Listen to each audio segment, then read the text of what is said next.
Il faut fouiller dans les réserves de la Bibliothèque nationale universitaire, dans les rayonnages des archives municipales ou départementales, pour trouver des preuves de cette histoire. Décisions du conseil municipal, billets transmis aux corporations de métiers, récits de voyage, chroniques, les sources sont multiples, mais toutes convergent.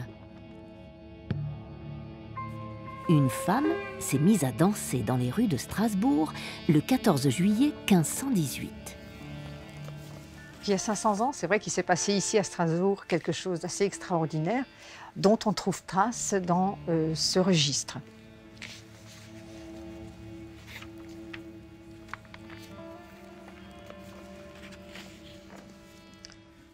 Anno 1518 jaar, 8 Tag vor St. Maria Magdalena Tag, hub eine Frau an zu tanzen. Das nennt man den Fit-Tanz. Der Tanz währet wohl 6 Tage. Da ließ sie, meine Herren, nach St. Vith gehen Zabern führen. Da war sie still. Und dieweil sie noch auf dem Weg war, da fingen noch mehr an zu tanzen. Bei dem Herrenstall, also dass in 4 Tagen bei 34 Frau und Mann waren, und in 4 Wochen wurden ihr mehr dann 200 tanzend. On est effectivement face à un mystère.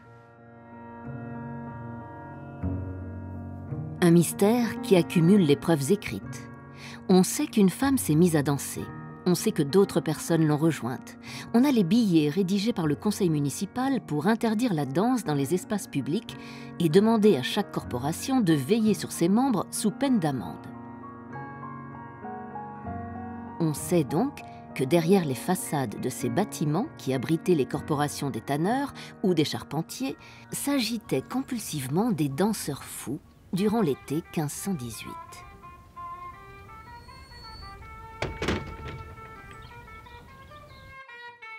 L'été 1518. Comment dansait-on dans ces années-là ?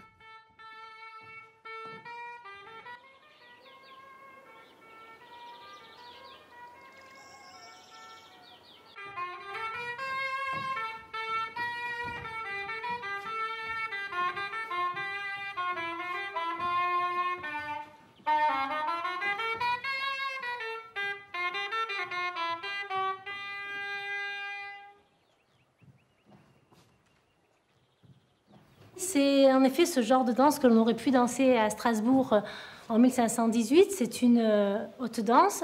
Autrement dit, c'est une musique qui est relativement rapide, qui est jouée de manière enjouée. Et c'est vrai que là, on a utilisé un tempo de piva. Et le tempo de piva est le tempo qui était utilisé par les paysans à cette époque pour jouer leur musique et faire leur danse. Nous, on va se mettre de ce côté, peut-être, et vous de ce côté, d'accord ? Pensez à être les plus belles et à sourire. Ah, attendez, à l'époque, vous êtes bonne à marier, hein, c'est le moment où on trouve un fiancé, donc il faut être belle. Hein. Sinon, vous allez avoir un vieux crouton. Hein. Il faudra payer bien cher, mais ça ne sera pas tout à fait ce que vous auriez voulu, quoi. Les fêtes s'enchaînent les unes après les autres. Si on regarde toutes les fêtes qui existent donc, au Moyen-Âge et jusqu'à la Renaissance, il y en a énormément. Et chaque fois qu'il y a une fête, en fait, on danse. Alors, on danse sur la place du village, on danse là, partout on a un petit peu d'espace pour bouger. Donc, ça peut être autour d'un arbre. Ça peut être dans l'église parce qu'il il pleut et qu'on n'a pas d'autre endroit où se mettre. Alors là, le curé râle un petit peu parce que bon, il n'a pas prévu. Mais on le fait quand même. On danse dans les champs quand on a fini de travailler. Tout le monde danse en fait. Et au niveau du peuple, c'est vraiment quelque chose que l'on fait sans arrêt, sans arrêt. Nous sommes donc au XVIe siècle dans un monde festif. Strasbourg est un carrefour européen qui voit défiler les modes au rythme des allées et venues des colporteurs. Strasbourg est une ville riche qui prête de l'argent au roi de France, une ville marchande qui stocke des réserves de blé pour les disettes, une ville dont la cathédrale sera le plus haut bâtiment de l'Occident jusqu'au XIXe siècle. C'est dans ce monde que cette épidémie s'est répandue. Vite, on s'affole et on convoque les premiers danseurs pour les interroger. Pris par la danse, ils ne peuvent pas se présenter, mais ce sont leurs accompagnants qui répondent à leur place. Alors on a la chance d'avoir effectivement le cas de 5 personnes, le détail où les parents proches, que ce soit les parents ou un conjoint, racontent ce qui s'est passé avec la personne qui s'est mise à danser. c'est tout simplement un compte-rendu de ce qui s'est passé d'audience au niveau donc, du magistrat de la ville de Strasbourg. Donc le premier, c'est celui d'un instituteur qui habitait derrière la place Kléber, derrière les franciscains. Balthasar Burgauer, der Lehrmeister, hinter den Barfüßern beschickt wurde und ihm soll ich's auch für gehalten. Sagt, sein Sohn Bernhard habe zugesehen und hüt morgen angefangen tanzen. Do ihm die Kind sollt helfen unterwiesen. Hab ihn geduzt bis Mittag. Nach den Zweien habe zu dem Tanz gewollt. Anten Esslinger, der Tagener, Apollonia Husfrau, so dans auf der Zimmerleut Stuben befragt. Sie aus der Erne kommen, sie sind Frau in der Stuben gestanden und aufgehupft, hat sie dieser gefragt, wie ihr sie. Und nachdem die armen Leute mit ihren Sackpfiffen kommen, sie aufgerust und ihn nachgelaufen. C'est quand même des cas précis. D'abord, ce sont des cas qui sont datés des événements. Ce n'est pas des choses qui ont été écrites un siècle après. C'est vraiment des archives de 1518 au moment même des faits. Et là, chacun raconte donc son expérience qu'il a vécue avec un enfant ou avec un conjoint qui est atteint de ce mal. C'est des choses qui nous permettent de vivre en quelque sorte la scène sur le vif.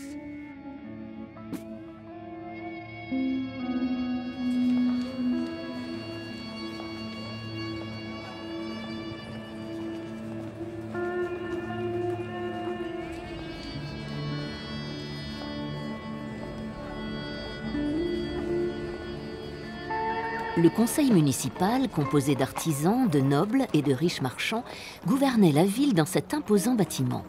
C'était à eux qu'incombait le maintien de l'ordre, si important pour que les affaires puissent prospérer.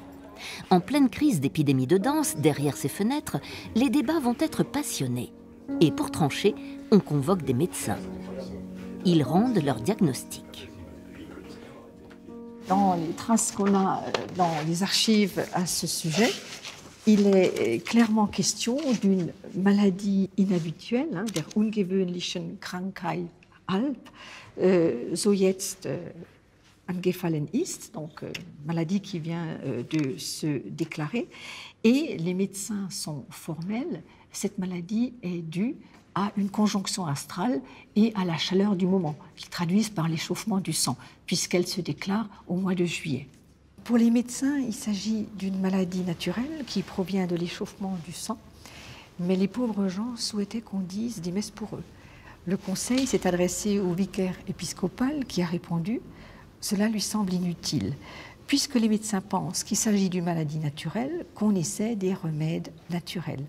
Mais pour faire quelque chose, dans le sens pour qu'on ne puisse pas lui reprocher de ne rien faire, il va s'adresser à tous les prédicateurs et leur ordonner qu'en chair, ils appellent à prier et implorer Dieu pour qu'il envoie sa grâce et sa miséricorde. » Finalement, ce qui nous semble un petit peu surprenant, c'est que ce soit le conseil, donc le côté laïque, qui prend des mesures d'ordre religieux et qu'on en reste finalement à une théorie d'une maladie naturelle.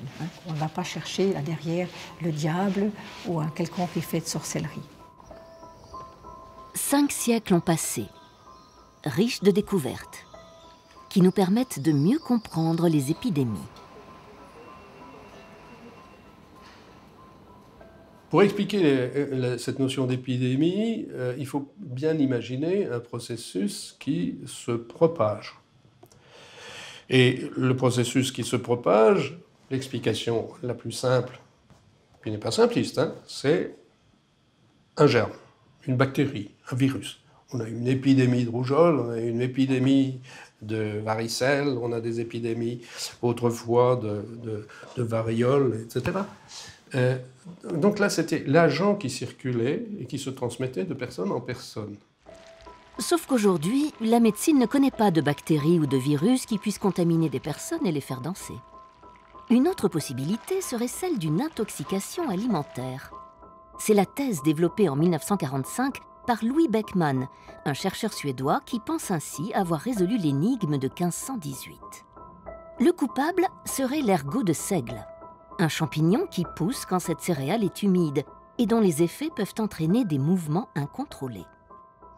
Quand on prend les données connues maintenant sur la contamination par l'ergot de seigle, il y a un certain nombre de signes qui sont décrits. C'est des nausées, des vomissements, des douleurs abdominales. Or, dans les textes que l'on voit, qui rapportent les faits de 1518, vous n'avez pas la description des phénomènes digestifs, vous n'avez pas les phénomènes neurologiques qui suivent classiquement. Donc on n'est pas dans cet ergotisme aigu. Donc, rattacher ces danses épidémiques, quand même, un phénomène lié à une intoxication, je crois qu'on peut l'écarter. Je pense que c'est non pas lié à un phénomène somatique d'intoxication, mais c'est plus un problème neurologique et plus encore psychiatrique. Psychiatrique, utilisons le terme hystérie, pourquoi pas. À Paris, c'est à la Pitié-Salpêtrière que Charcot a commencé à étudier l'hystérie.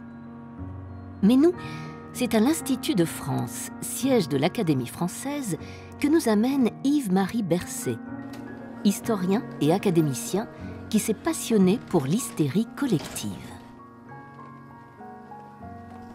Le mot hystérie apparaît dans la médecine antique où, très tôt, les médecins ont distingué l'hystérie comme une maladie d'abord de la sexualité féminine, puis un désordre nerveux qui produit ces transes, ces convulsions, toute forme de gesticulation qui ne peuvent pas être simulées, qui sont véritablement un malaise incoercible. Le terme d'hystérie collective suggère qu'il y a une contagiosité de phénomènes psychosomatiques. Le malaise d'un va être communiqué, transféré, imité par plusieurs autres.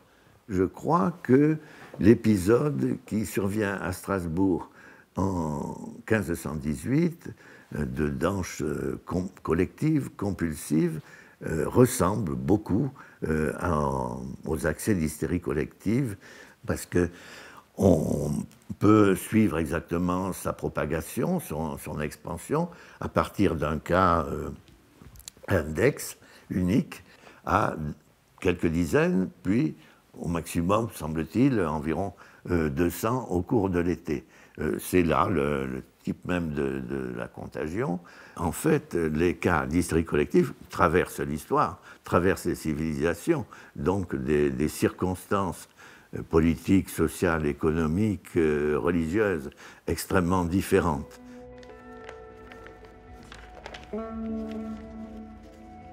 En 1518, on ne convoque pas l'hystérie collective, on parle d'humeur. Il y en a 4, le sang, la lymphe, la bile jaune et la bile noire. Un déséquilibre mineur entraîne des sautes d'humeur. Un déséquilibre majeur menace la santé. À Strasbourg, le sang est chaud et il faut réguler cette humeur. Quel traitement est alors proposé?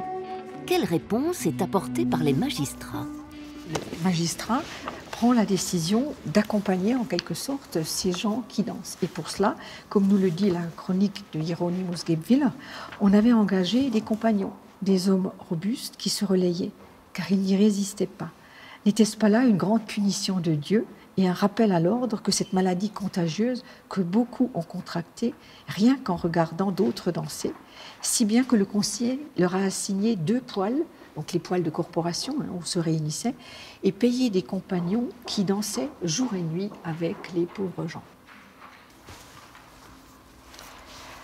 Donc, il y a encore une recommandation en ce qui concerne la musique. Ce petit billet-là qui nous est parvenu, certains instruments de musique vont donc être prohibés, comme les timbales, les fifres, les tambours. Par contre, on pourra leur jouer avec des instruments à cordes comme le violon et le luth ou des orgues positifs. Ça, c'est autorisé, mais pas les instruments qu'on soupçonne sans doute de déclencher la maladie ou d'être susceptibles de la déclencher.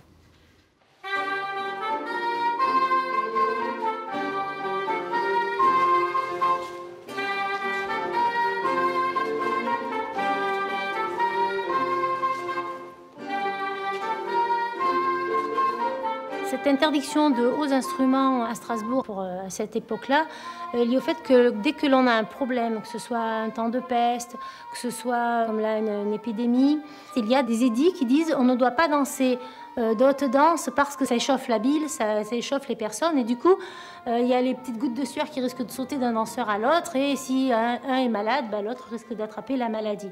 Donc on devra danser que des danses planes ou basses danses.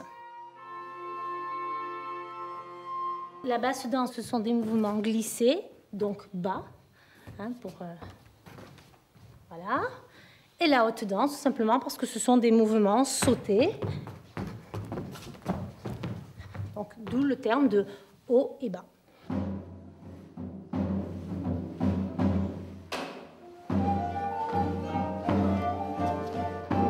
La vision de l'Église par rapport à la danse, c'est danse comme David et pas comme Salomé. C'est-à-dire que la danse ordonnée, la danse des anges, ça va être permis.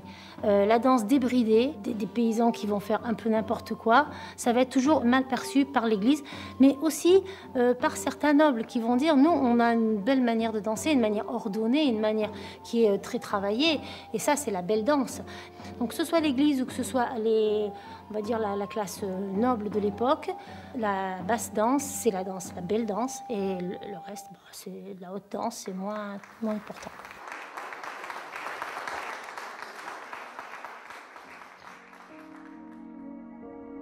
En 1493, Albrecht Dürer représente des couples dansant qui chutent dans une rivière en châtiment de leur attitude irrespectueuse lors de la fête Dieu. Les danses, si elles n'étaient pas exécutées correctement, pouvaient ainsi mener à la malédiction. 500 ans avant les événements de Strasbourg, en 1018, est née une légende fondatrice de ce qu'on nommera plus tard les épidémies de danse. À Kelbeek, au sud de Berlin, des jeunes gens ont préféré danser dans le cimetière plutôt que d'aller à l'église. Le prêtre, offusqué, leur ordonne de participer à la messe. Mais, comme ils refusent de le suivre, il les maudit. Et comme châtiment, il les condamne à danser sans s'arrêter pendant 1 année. Diese Geschichte ist ab dem 13. Jahrhundert immer wieder erzählt worden, in Legenden, in Chroniken aufgeschrieben worden, an verschiedenen Orten auch lokalisiert worden. Sie ist auch immer wieder von Predigern in den Kirchen als Exempel verwendet worden gegen die angeblichen Gefahren des Tanzes. Und dadurch wurde sie eben auch für die weiteren Tanzwutereignisse zum Vorbild. Im Rheinland gibt es seit dem frühen 14. Jahrhundert häufiger Zeugnisse dafür, dass Leute gemeinsam in der Kirche oder auf dem Kirchhof oder auf der Straße tanzen und offensichtlich dieses Tanzen mit der Vorstellung verbinden, dass sie tanzen müssten, dass sie nicht anders können als zu tanzen, dass sie unfreiwillig tanzen. Das heißt, Straßburg 1518 ist eben tatsächlich nur ein Ereignis in einer langen Kette von Geschichten über den unfreiwilligen Tanz. Also welche Vorstellungen könnten die Beteiligten gehabt haben, als sie da tanzten? Dahinter steht die Vorstellung, die seit der Antike bekannt ist, dass die ganze Welt in einem ewigen, kosmischen, harmonischen Reigen um Gott begriffen ist und dass Menschen, wenn sie mit Gott in Verbindung treten wollen, in diesen kosmischen Reigen eintreten können oder müssen. Und wenn jemand dann unfreiwillig tanzt, wenn er nicht harmonisch, sondern disharmonisch tanzt, wenn er krankhaft tanzt, dann zeigt das, dass er sozusagen die Verbindung zu Gott verloren hat. Und ich glaube, dieser Zustand der Gottesferne wird in diesen Tanzwutereignissen sozusagen performativ verwirklicht. Strasbourg n'était donc pas un phénomène isolé. Les épidémies de danse ont traversé le Moyen-Âge où des hordes de danseurs fous parcourent les campagnes, recrutant des adeptes de ville en ville. Dans ce tableau, Bruegel décrit en 1564 une procession à Molenbeek de gens possédés par la danse. Une des explications plausibles du conte du joueur de flûte de Hamelin, celui qui entraîne les enfants au son de son instrument, serait une épidémie de danse. Un nom est donné à cette maladie, la danse de Saint-Vit ou danse de Saint-Guy.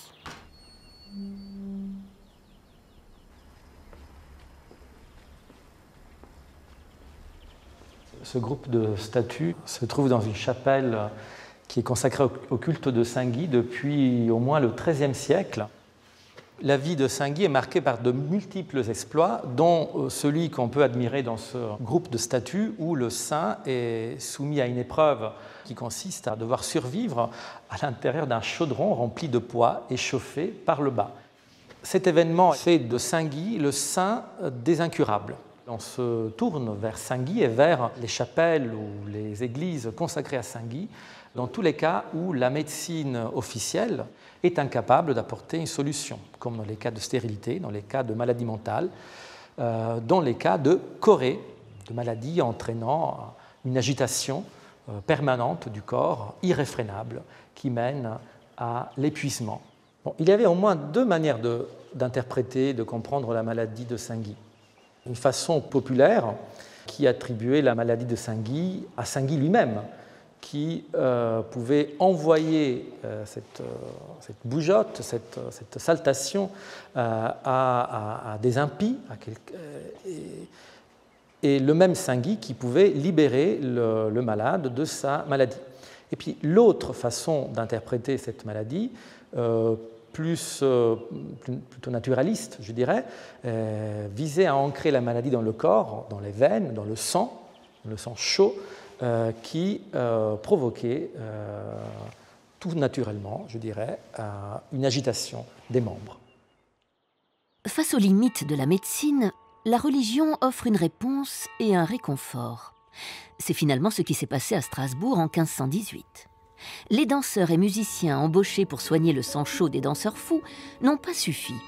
Il a fallu imaginer une autre réponse. Et cette réponse se trouvait à 40 km de Strasbourg, dans une petite chapelle perdue dans les Vosges.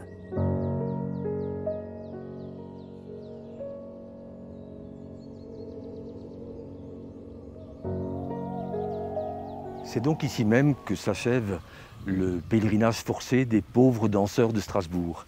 Ici même, c'est-à-dire au sommet de la montagne Saint-Vit, un des sommets des Vosges savernoises.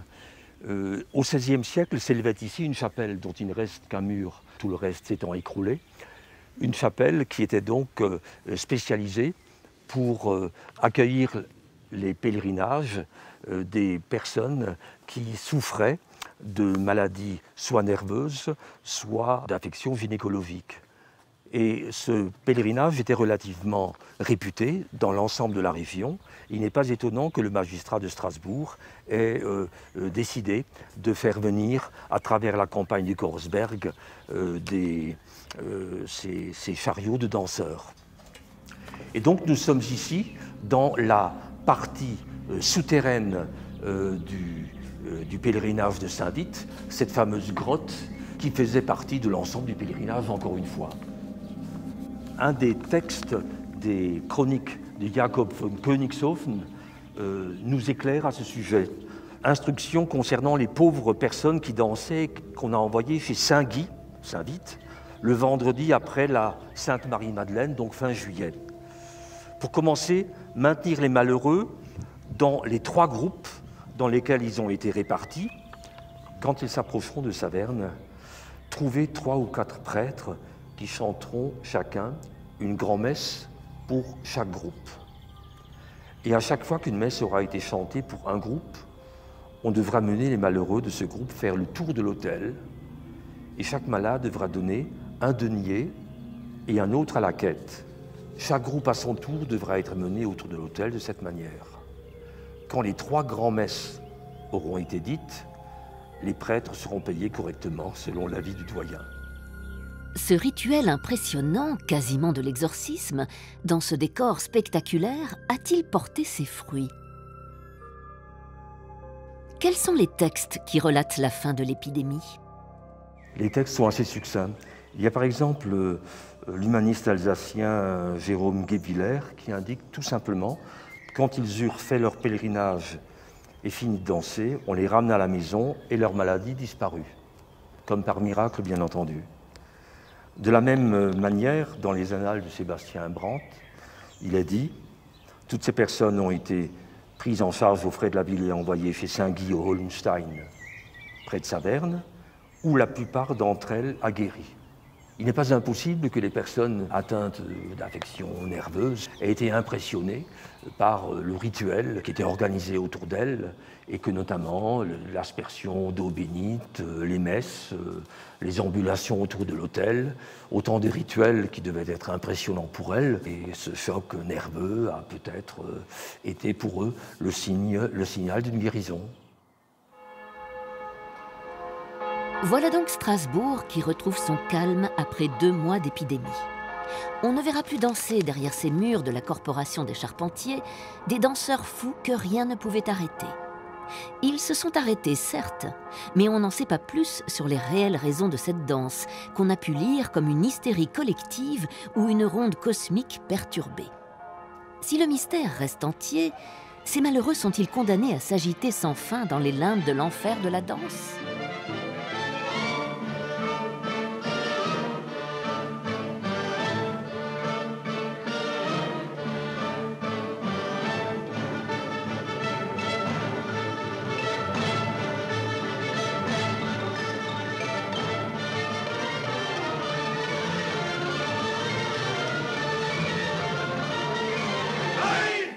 Un nouveau personnage entre en scène qui compte bien mettre un terme à cette décadence, Paracelse. Paracelse est un médecin iconoclaste qui finira sa vie d'errance à Salzbourg. Rebelle, exubérant, alcoolique, philosophe, chirurgien, il fera évoluer la médecine vers une approche moderne basée sur la biochimie et les expériences sur les corps. Dans notre histoire, il sera surtout le premier à venir à Strasbourg enquêter sur le phénomène, collectant des informations dans les tavernes où il avait l'habitude de boire. Toutes ces conclusions sont dans ce petit livre, édité à Strasbourg, qui fait trembler les mains de Lindsay Drury, chercheuse américaine. I'm shaking out of respect. Et dans ce livre se trouve peut-être le secret des danseurs fous.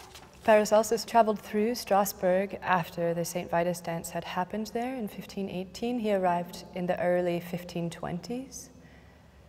Paracelsus wanted to disconnect the St. Vitus dance from the saints and from practices around curing through saints' shrines. So he wanted to get medicine to stop engaging with this idea of the shrine as a space of curing. In this text, he believes that St. Vitus dance is related to laughing veins inside of the body, where there's a vital power of life, gets very hot and overwhelming inside those veins and actually tickles the insides of the veins, which then causes a person to respond to that internal tickling by laughing and jumping and moving. And he divides the dance into different categories. So there's chorea lascive, which is like a lascivious dance, connected to this idea of a person with hedonistic living style.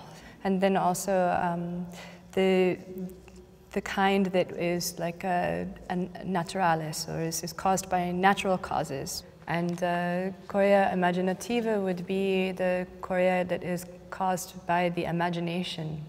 He gives 2 different kinds of cures for that.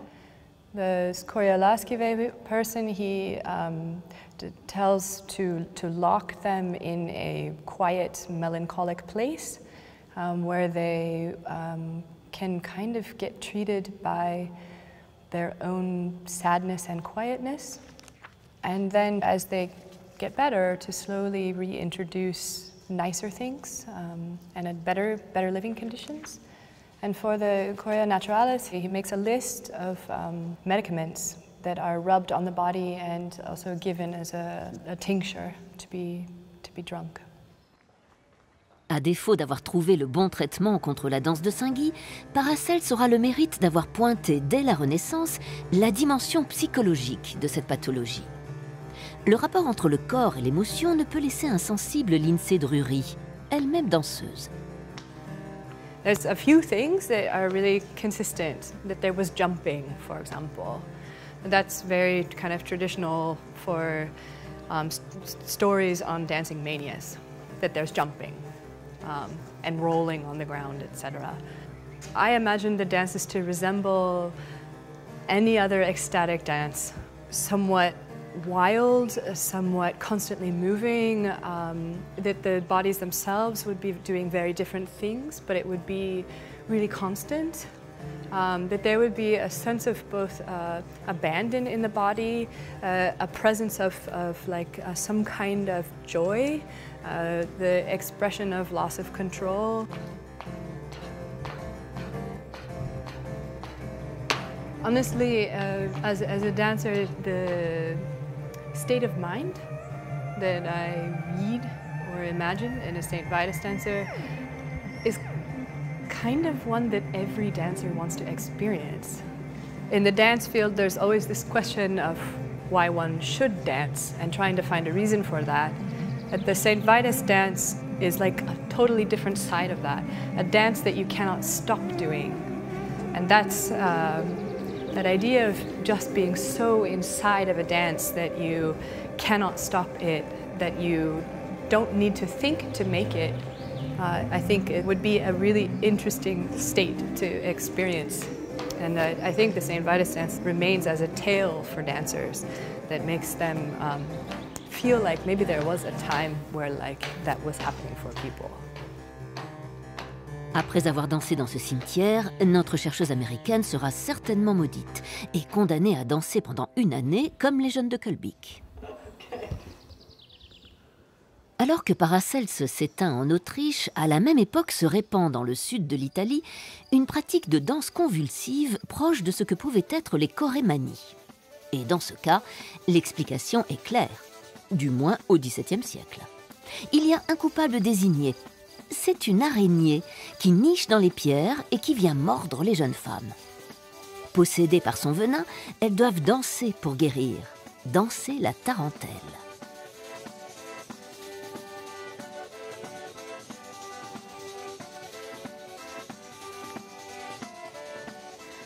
Il tarantismo è un rituale di possessione che porta alla trance e questo percorso viene condotto con una terapia musicale. Quando il tarantato è trovato a terra immobile, viene sottoposto a dei tentativi. Allora si somministra al malato prima un'aria musicale, poi un'altra, finché non si trova la musica giusta alla quale il paziente reagisce. E si continua quindi a somministrare questa musica per giorni e giorni, finché il paziente non si leva da terra e dalla fase al suolo dell'immobilità si passa alla fase in piedi della danza, dello scatenamento di tutte le energie che egli ritrova e attraverso la diaforesi, cioè la sudorazione, egli espelle il veleno della tarantola e diremmo noi anche, trattandosi di possessione, lo spirito stesso della tarantola che lo possiede.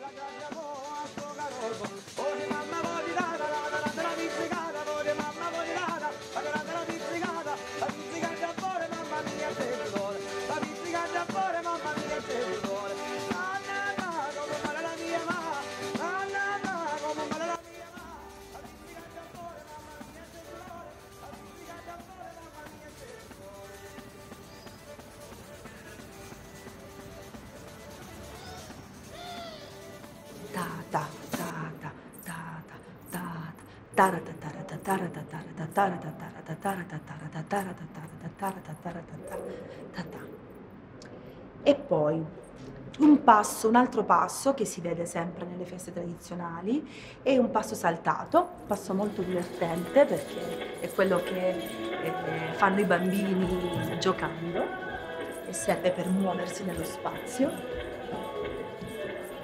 Passo saltato. Ciò che accomuna tutti questi passi è il ritmo serrato, costante, non ci si ferma mai finché c'è la musica e si mantiene sempre un battito costante che serve per mantenere la base della danza, che è incessante. È una danza che parte dalla gioia, parte per esorcizzare un dolore, parte perché è necessaria.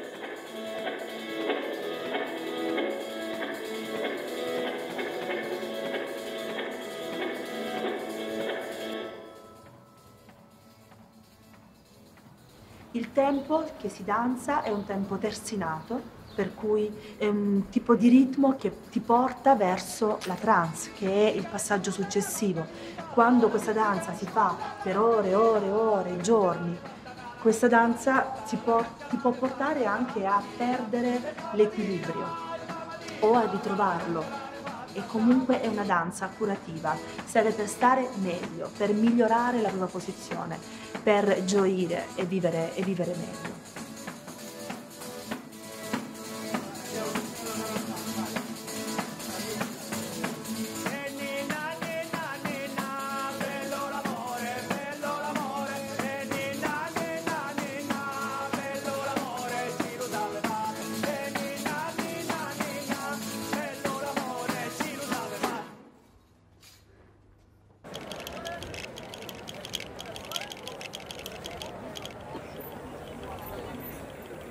La tarentelle aujourd'hui est devenue une danse folklorique et populaire.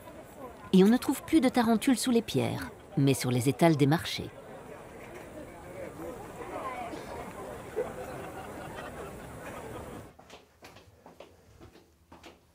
Il rito del tarantismo trae le origini molto antiche, molto arcaiche. Si pensa che ha origine nell'antica Grecia e feste che all'epoca si usavano in onore di Dionisio, di Bacco. Queste feste erano di natura orgiastica, no? Si festeggiava, si beveva.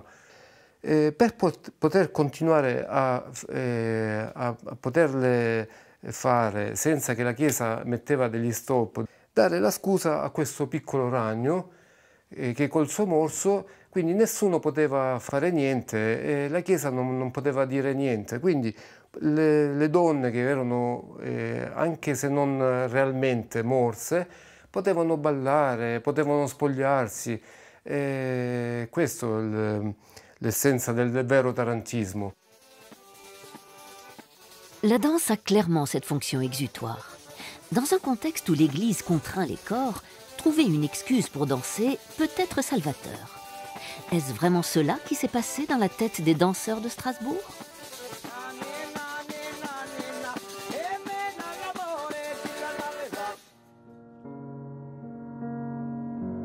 En 1517, eut lieu à Strasbourg la première dissection officielle. Le docteur von Prakenau y a longuement observé les entrailles d'un condamné à mort. Si une année plus tard, en 1518, on avait pu lire dans le cerveau des danseurs, qu'aurait-on découvert?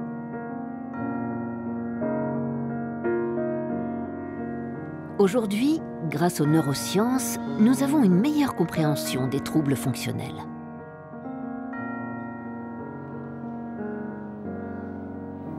Une dimension psychologique qui est importante dans beaucoup de cas où des symptômes fonctionnels apparaissent, c'est quelque part de libérer, alors on pourrait dire peut-être une certaine tension, une certaine anxiété,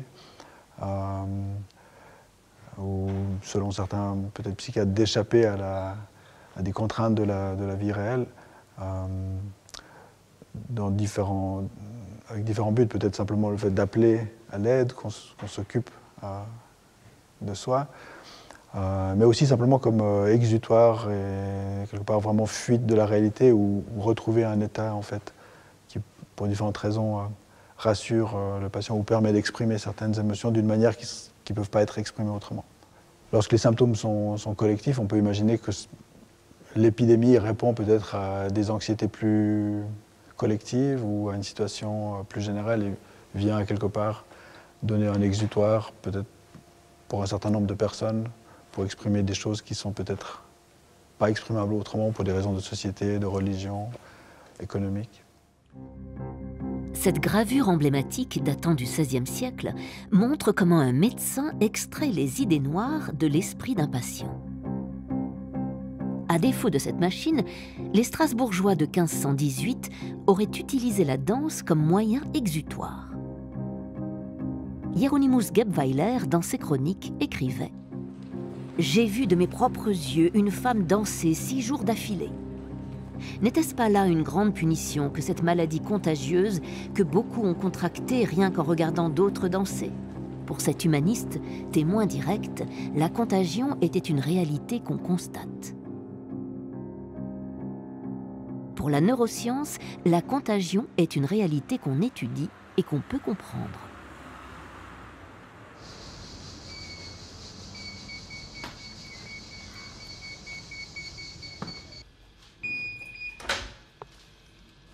Comment utiliser les neurosciences pour comprendre cette histoire de contagion et d'implication du corps? La piste la plus prometteuse, il me semble, c'est celle des neurones miroirs. Donc, les neurones miroirs ont été enregistrés pour la première fois de manière fortuite dans le cortex prémoteur du macaque, dans les années 90, et dans une tâche de préhension. Donc le macaque devait attraper un objet, et pendant la pause, l'expérimentateur qui avait une petite faim va attraper lui-même un des grains de raisin qui servait pendant l'expérience. Et le singe voit l'expérimentateur faire ce geste de préhension, et les mêmes neurones qui étaient enregistrés se mettent à décharger de la même manière. Donc envoyer des influx nerveux de la même manière. Donc ça veut dire que ces mêmes neurones s'occupent à la fois du codage de l'action du singe et à la fois du codage de autrui faisant la même action. Et ça a été une révolution dans les neurosciences parce que ça permet de comprendre ce que c'est que la théorie de l'esprit, c'est-à-dire comprendre les états mentaux d'autrui. Comment je sais ce que vous savez, comment je sais ce que vous ressentez, parce que je vais utiliser les mêmes neurones, ces neurones miroirs, que ceux que j'utiliserais si moi-même je faisais l'action ou si moi-même je ressentais ces mêmes émotions. L'expérience IRM, c'est une expérience dont le but c'est de montrer que quand on regarde quelqu'un qui exprime des émotions, on va activer dans son cerveau les mêmes régions cérébrales que celles qu'on aurait activées pour ressentir soi-même les mêmes émotions.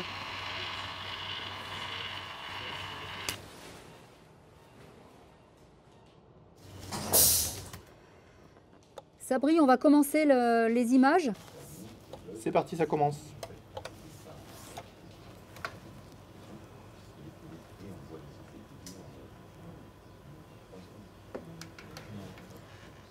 Donc il faut simplement les regarder et regarder le point de fixation également. Et là, on voit donc si on voit quelqu'un qui exprime de la peur, on va activer l'amygdale, qui est la structure cérébrale qui est impliquée le plus souvent quand soi-même on ressent de la peur. Donc cette expérience permet de montrer que comprendre les sentiments d'autrui, les émotions d'autrui, passe par l'activation des structures cérébrales qu'on utilise nous-mêmes pour ressentir ces mêmes émotions. Ça fait peur et c'est fascinant cette histoire de contagion émotionnelle. Mais est-ce que ça explique tout pour nos danseurs fous? À la lumière de ce que l'on sait maintenant en neurosciences sur la relation du corps, de l'esprit, des émotions, de la cognition et des émotions, on peut comprendre comment ce phénomène se propage de proche en proche, dans les minutes, à l'échelle de quelques minutes, mais j'arrive toujours pas à comprendre comment ça a pu se prolonger pendant des jours et des semaines. Ça, pour moi, ça reste totalement mystérieux.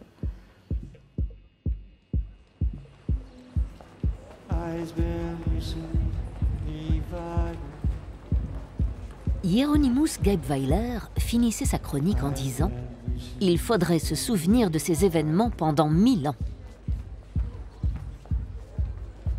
On se souvenait encore de cet événement au XIXe siècle. C'est à cette époque que l'illustrateur alsacien Charles Spindler reprend l'épisode de Corémanie de 1518 pour le remettre au goût du jour. Le XIXe siècle est un moment charnière dans la compréhension des épidémies de danse. Ce siècle, qui analyse l'hystérie grâce aux travaux de Charcot, voit naître aussi la psychologie sociale qui cherche à décortiquer les mouvements de foule. C'est peut-être la clé pour comprendre la contagion. La psychologie sociale naît à la fin du XIXe siècle autour d'une réflexion sur les comportements de foule révolutionnaires, d'émeutes, et on veut essayer de comprendre pourquoi l'individu qui paraît rationnel quand il est seul se met à agir comme une bête. Ce sont les termes à l'époque de certains grands psychologues sociaux ou psychologues des foules. Très rapidement, quand on a essayé de comprendre pourquoi les gens en groupe se mettent à faire n'importe quoi, à agir de manière extrême, de manière polarisée, on a utilisé des métaphores du monde médical, en parlant d'épidémie, en parlant de contagion. L'idée était de comprendre la source de ces maux, la source de ce mal. L'individu seul agissant de manière parfaitement raisonnable et raisonnée, pourquoi, quand il était en groupe, il était malade? Pourquoi il était contaminé? Donc l'élément déclencheur, cette première femme qui va se mettre à danser, va entraîner une forme d'imitation, certains disent une contagion, autour d'autres personnes qui vont se saisir de son comportement pour exprimer eux-mêmes qui une revendication particulière, qui une simple imitation de ce premier comportement, qui encore une envie subite de faire la même chose. L'étape suivante qui va avoir lieu tourne autour de l'interdiction de ce type de comportement. À partir du moment où on décide d'interdire quelque chose, le comportement, qui pouvait être jugé parfois anecdotique ou insignifiant, va prendre une nouvelle signification. Si une autorité, que l'on juge ou non légitime, décide d'interdire ce comportement, cela signifie donc que pour cette autorité-là, le comportement a une importance. Ça explique que dans beaucoup de domaines de la vie politique ou publique, l'interdiction est toujours l'étape ultime. Cette ville riche qu'était Strasbourg en 1518 a donc pris peur, au point d'interdire les danses et certains instruments. Peur que son ordre soit déstabilisé. Peur que ses corporations ne puissent plus prospérer. Le 19e siècle nous apprend encore d'autres choses sur ces épidémies de danse, car ce siècle commence à comprendre les épidémies. C'est à Londres, en 1854, que John Snow, en analysant des sources d'eau, comprend la propagation des épidémies de choléra. Ces travaux vont donner naissance à l'épidémiologie. C'est à Londres que Kélina Gottman étudie aussi les épidémies de danse et nous en donne sa vision très personnelle et iconoclaste. Dans ce type d'amphithéâtre avaient lieu au XIXe siècle les premières conférences qui évoquaient ces épisodes de manie dansante. C'est un épisode qui me semble se rattacher à tout un tas de cas où des pratiques pré-chrétiennes qui souvent se rapportaient à des questions de fêtes, à des questions de danse, les fêtes de Saint-Jean, les fêtes paroissiales, se butent à une institutionnalisation de la religion qui veut que les gens soient plus cadrés. Donc on peut voir ce qui est lu comme étant une maladie, comme étant une contestation. C'est un refus de se laisser gérer corporellement, socialement. D'une certaine façon, la chorémanie, c'est vraiment un mythe, dans la mesure où il n'y a jamais vraiment eu une épidémie de la danse. À chaque fois, on a des documents qui attestent de mouvements peut-être un petit peu irréguliers, mais pas maladifs. Si on revient sur l'épisode de Strasbourg, par exemple, ce qu'on voit en creusant les documents municipaux, c'est que c'est un père qui ne veut pas que son fils aille danser parce qu'il doit le surveiller, il ne peut pas parce qu'il est professeur, il est instituteur. L'autre, qui est le cas d'une femme qui veut aller danser, qui veut partir avec un musicien, c'est son mari qui n'est pas content et qui veut donc que la municipalité vienne la contraindre. Mais en fait, dans ces deux cas-là, ce sont des gens qui veulent aller danser et ce n'est pas du tout une maladie, ce n'est pas du tout une épidémie. C'est là où la métaphore ou l'image de l'épidémie, elle touche à un langage médical, mais tout en décrivant l'idée de beaucoup de gens qui veulent faire quelque chose et l'idée que ça serait contagieux. Mais en fait, il n'y a aucun, ni socialement, ni médicalement, de véritable contagion. Il y a un enthousiasme. À mon avis, on peut absolument rapprocher une manie dansante, soi-disant, dans le Moyen-Âge, dans un village du Moyen-Âge, avec l'arrivée du rock'n'roll dans une petite ville américaine. Ces enthousiasmes-là sont décrits comme étant des espèces de quasiment des pestes. Et c'est là où ce langage-là des épidémies et des pestes revient encore pour décrire ces mouvements culturels tout à fait normaux. Chaque siècle a offert sa propre lecture de ces phénomènes dansés. Rupture d'un ordre cosmique, intoxication alimentaire, contestation sociale, moyens exutoires, épidémie menaçante, voire phénomène de mode. Aujourd'hui, où pourrait-on trouver des épidémies de danse ? Elle ne se répandrait peut-être plus dans les rues des villes, mais irait contaminer le net. Il est vrai que si dans 500 ans, des chercheurs se penchaient sur ces images, sans en connaître le contexte, ils ne pourraient qu'en conclure que ce début de XXIe siècle était devenu fou.